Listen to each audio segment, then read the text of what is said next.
It's verses 11 through 16. It's a story about Gideon. And just so that you can understand this story, a couple things to know, a little bit of background. The political situation is rough for Gideon at this time. It's over 3,000 years ago.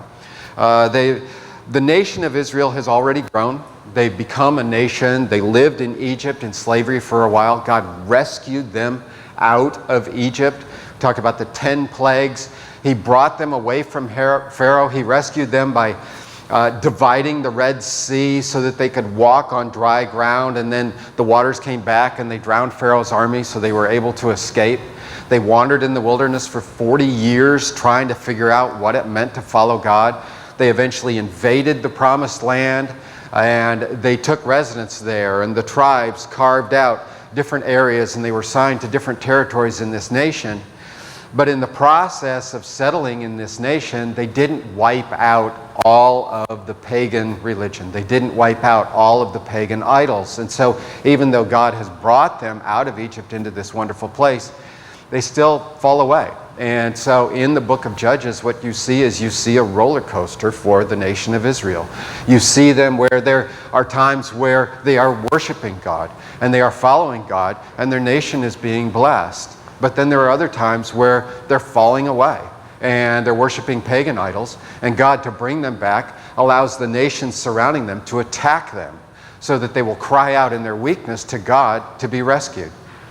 And so what we see right before we get into this quick little story about Gideon is that this is one of those down times. For 7 years, it's been rough on the nation of Israel. For 7 years, they've been following the pagan idols. Then God has allowed the nations around them to invade.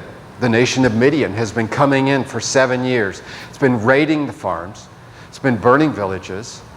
It's just been creating utter chaos. And the people have no way to defend themselves. They're having to hole up in caves. They're having to dig out dens, live in the dirt, in the rocks, just to be safe. And it's at this point that our story begins. And just real quick in this story, it might be a little bit confusing. It starts off referring to the angel of the Lord, and then halfway through the story it says the Lord, meaning God. And so what's going on here? Are there two people? Is there an angel? Is there a God? What's going on? Understand that when it says the angel of the Lord, it does it several times in the Old Testament. It isn't a descriptive term. It isn't describing an angel that is come from the Lord. It's a name, or it's a title for God. We have a president of the United States, but we also have other names or titles for him. We will call him the chief executive. We will call him the head of state. We will call him the commander-in-chief. There's different titles that we have. In the same way in the Old Testament, the way that this works, when God makes his presence known to certain people in the Old Testament, it often refers to him as the angel of the Lord. And in this story, it does refer to him as the angel of the Lord, but also halfway through, Gideon recognizes that this is God who is making himself known.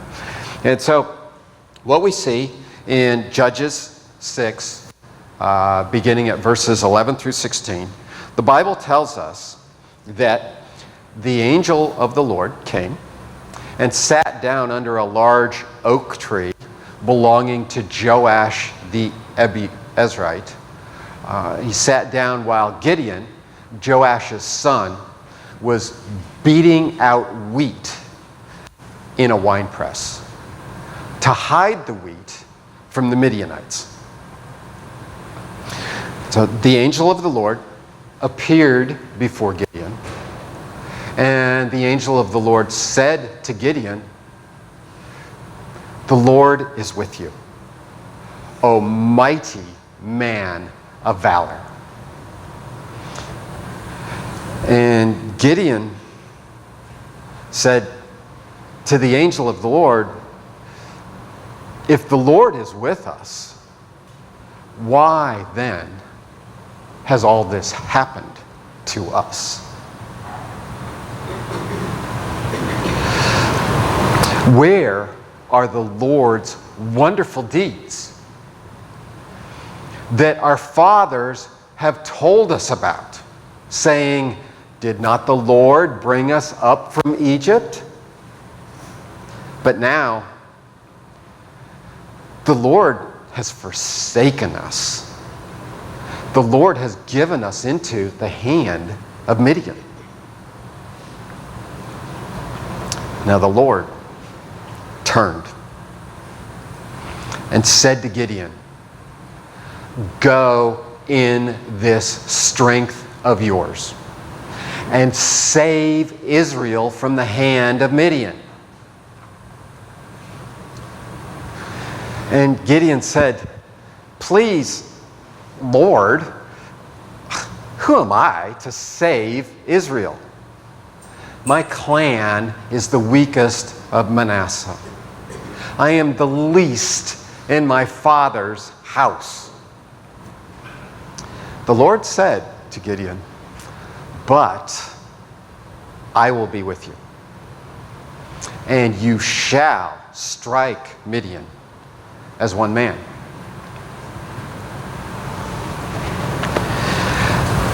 This story is a fairly well-known story, and if you look at what people write about this story, you can find quite a people that have written about it, that have commented on it.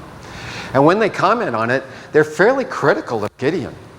They look at Gideon and they see a man who's afraid, and they criticize Gideon for it. Some will even call him a scaredy cat. And the reason for it is that they say he's beating out wheat in the wine press. Normally, wheat is threshed out in the open. It's up in an elevated area on a wide open floor, stone. They have the cows come and crush the wheat. They have heavy stone wheels. They'll wheel over it. And it's out as they crush the wheat, the little husk that's on the kernel of the wheat breaks off.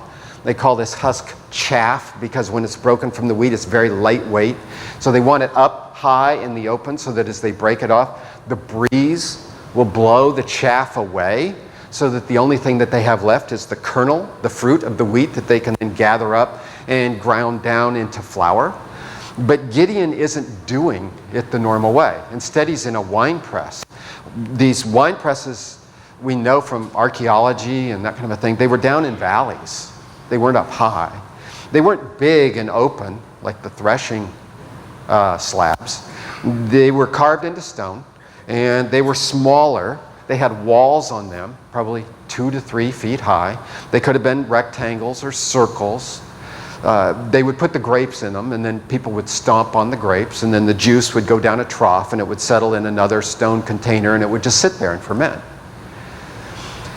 And so he's taking this wheat in this small area. He can't put any cows in here to step on it. He can't get any stone wheels to crush it, and he's beating it. And he's doing this to hide. He's doing this to hide from the Midians. And they look at Gideon and they criticize him and they say, "No, he's scared. He's afraid." They also criticize Gideon saying, he doesn't have faith. If he really trusted, if he really thought God would deliver him, he'd be out in the open. He wouldn't be hiding. And he wouldn't be saying that God has forsaken them. He would be realizing that the people of Israel have forsaken God. And he wouldn't be saying to the angel of the Lord, "My clan is weak. I can't do this." He would be trusting God and just marching out. They're critical of Gideon. Now, Gideon certainly had shortcomings in his faith. If you would read on, you would see that his faith had room to grow. But when I look at this story, I don't see a man to be criticized. I see a man who's doing everything right. I see, first of all, I see a very creative person. Because chaos is all over the place. Law and order is broken down. We know what this looks like. We know what it's like to see rioting in big cities. We've seen it over the last 2 or 3 years. We know that property gets destroyed. Buildings get looted. Things get stolen. We know that there's violence. People get hurt. And we know what we're told. Don't go there. It's dangerous. Stay away. And if you live there, stay in your house. Shut your windows. Lock your doors. And do not go out on the streets.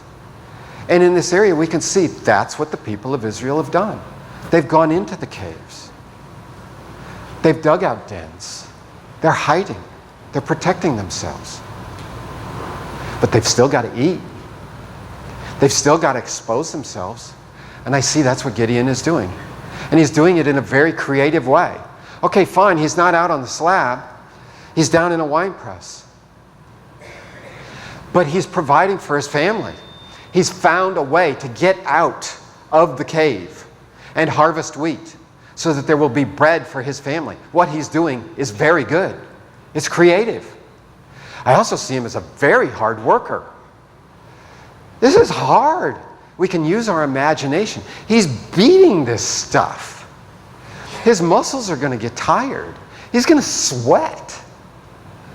And we can imagine what it must be like when he's got to try to separate the chaff from the wheat. There's no breeze, there's walls. Nothing's going to happen easily here. He's going to have to lift this stuff up and throw it in the air. And when it gets thrown in the air, is it all just going to nicely blow away, or some of it going to come back on him? Is he going to end up with like wheat kernels in his hair? Is the chaff going to stick to the sweat on his face? Are his clothes going to get dirty? I see this man as hardworking. He's doing a dirty job, and he's doing it for his family. This is good. Gideon's doing nothing wrong. But Gideon's faith needs to grow. And the reason it needs to grow is that Gideon just doesn't see himself in the way that God sees himself. God looks at Gideon and sees a mighty man of valor. Gideon sees someone who, I'm the least in my father's house. And my father's house is part of the weakest clan of our tribe. And it takes God to come along and to push him, to help his faith grow. And so when I look at this story, and I will look at where Sandra and I are now in this opportunity to go to Africa, I kind of see myself as Gideon. For long periods of my life, I can see where I was doing good things. I was doing the right things. I was doing things in a way that exhibited faith, just like Gideon had faith in this story. He listened to the angel. He knew the stories about God. He did not question whether or not God could do wonderful deeds. He may have had his theology wrong a little bit in seeing that he thought that God had forgotten Israel. God had handed them over. Well, really, the people had forgotten God. So he had his theology off a little bit, but there's faith there. I look back at my life and I see long periods where I have faith, but it's really not growing. Now, some people might have looked at me and they might have said, well, you have strong faith, and maybe that would be the way to describe it. I was certainly praying, I was reading my Bible, I was active in church. But I look at these periods and I don't really see my faith growing. Because I, in effect, had put myself in a box. Kind of like Gideon had put himself in a box.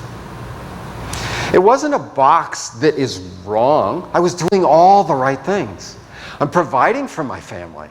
I've got a good job. Making good income. We've got a nice house. We've got good things. The kids are going to be able to go to good colleges. Things are going well. I'm responsible. I'm doing all of the right things. But in that process, I'm creating a box. And that box is, well, this is who I am. This is how I work. This is where I live. This is what my job is going to be. This is what I'm saving for. This is what I want my future to be. This is what I want the future for my children to be. And as I've got this box for me, this comfort zone, very responsible, but still a comfort zone, I've got a wife who is crying over some chipmunk in a vacation Bible school thing saying, use me. And as it turns out, God's version of use me and the way that God sees us being used by him is similar to Gideon. And it doesn't fit my box. And so my wife comes to me and she starts to challenge the sides of my box. The career that we have may not really be on the right career path where God can use us best. What do you mean? We've got to be responsible in this country. We have to provide for ourselves. We have to provide for our kids. This is okay. We're working together. Things are fine. Well, I don't know if it's really where God wants us to be. The house that we're living in, it's a little too complicated for us. What are you talking about? It's a good house. We've got a very reasonable mortgage. We can afford this. We can do this. What are you talking about here? Well, I think we need to downsize. We need to make this thing a lot simpler. The stuff we have, we need to start getting rid of some of this stuff so that we can fit in smaller houses. What are you talking about? We've got good stuff here. We worked hard for this stuff. I'm a pack rat. I don't get rid of stuff. I keep stuff. I accumulate stuff. What do you mean we have to get rid of the stuff? But it's in this process of learning to let go. All of a sudden, the faith starts to grow. And things are different. And I'm starting to see God in a new way. And so instead of being like Gideon, where I'm hiding in my comfort zone, now all of a sudden I'm able to let go of some things. I'm able to let go of a career. I'm able to let go of a nice house. I'm able to let go of creature comforts. But the funny thing is, too, is that the thing that I really needed to let go of were the strengths that God had given me. Also, many times we talk about faith and growing faith, and we see sin as being the obstacle. Well, a process that I've gone through is that it isn't sin that was an obstacle to me growing in faith. It was me doing the right thing. It wasn't something wrong. Is that I was doing things right. I don't want this to be misunderstood. I mean, God was there. I was praying. I was reading the Bible. I'm doing things right. But in the process of doing things right, it isn't a question of right and wrong. It became a question of power and a question of fear. Where am I looking to for strength to do these things right? Well, I'm looking to the talents that God gave me. It wasn't an issue of pride. I understood these are from God. These aren't me. But yet, I'm relying on these things that God gave me. I'm relying on these abilities and successes, whatever it is that comes from these things that God gave me. I'm relying on them as my source of power. When it needs to be God who is the strength, not the talents that God gave me. So you learn to give your strengths over to God. And when you learn to give your strengths over to God, you're really exposed. You are really exposed. You aren't in a wine press anymore. You're up on the hill where the breeze blows. And the Midianites can come. And that's where fear sets in. Because now it's like, well, wait a second. What am I really sacrificing here? Are we going to be okay? Am I going to be a good provider? How is this going to work? And it's through this process of working with Sandra, of talking to Sandra, of praying with Sandra, of praying to God, use me. Take this life of mine. Take this strength of mine. Take this power of mine. Take these talents of mine that you gave me. These talents that I rely on. These talents that have made me who I am. These talents that I have used as a box to describe who I am and how I am supposed to serve God. That I am someone who stays in the local church. That I am someone who teaches Bible studies to adults. I'm not someone who goes out into the third world. I'm not someone who goes out into poverty, who surrounds themselves by 24 teenage girls for 2 years. Take this. And the amazing thing that happens is that when you can learn to hand your strengths over to God, not out of weakness, not because you've done something wrong, but because you want God's power, but because you're praying, use me, amazing things happen. Because even though you're exposed, what you find is that the power of God still shields you from your weakness. The power of God still gives you strength. And when you go over to a place like Amazima, what you find out is that it isn't just about 24 teenage girls. They have Ugandans there. And the Ugandans are taking the lead. And you're walking side by side with these Ugandans. And they're there to help you. And they're there to teach you. And it's a discipleship role. And you can learn from each other.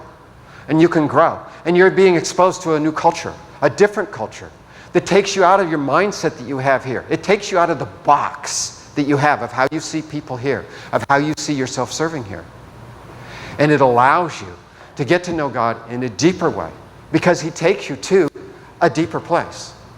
It can be a scarier place. It can be a place where you feel like you have no strengths, where you've been removed from your box. But it's a really cool place to be. And that's where we're going. And that's what God is doing. And we are so excited. And we would love to have you support us in any way that you can. We need your prayers. There's a lot that has to happen between now and January. There's a lot of logistics that need to be brought together for this to happen. We'll need financial support. The way it's going to start is that what we're starting is that we're just starting to gather people together in a team. We call it a Stephen's team. It's just to help us get through this period of time. It's to be there to help with logistics as we begin this process of getting ready. It's a team that's going to be there when we're in Africa too, and if things pop up and we need help. So if there's anybody who's interested in this, we invite you, please put your name on the list. Give us your phone number. Give us your email. We have brochures back there from Amazima that explain the Amazima ministries. Please take one. And we also have our postcards that we've printed out. On the back of the postcard, there is a website that's our blog. We've created a blog. Go to the blog, please. There's a few articles that are posted there. We'll keep posting articles to explain how things are going as we're getting ready. It has some links. It has links to this video that we showed. It has links to Amazima School so that you can learn more about what it is. It has links to the page that you can go on if you want to provide us financial support. It has places where you can comment. And so please go there. We would love to have your support.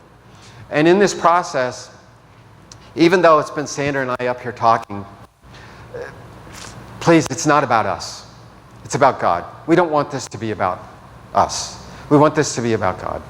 And if there's something perhaps that you can learn, perhaps you can go through a bit of the process that Gideon went through, that I feel like I'm going through, where you learn to trust God with your strengths, where you learn to expose your own power and hand it over to God so that you really have to trust Him. Even though you're doing everything right, even though you're being responsible in every way, if you can learn to give this, it's amazing what God can do with you. And it's amazing in the way that you can see how God sees you. You can see yourself in that way, where maybe you find that perhaps I have put myself in a bit of a box. And perhaps maybe the walls do need to be broken down so that my faith can grow even greater than it is now. So before we leave, before the teachers who are going to stay, as Travis has described, let's go ahead and pray.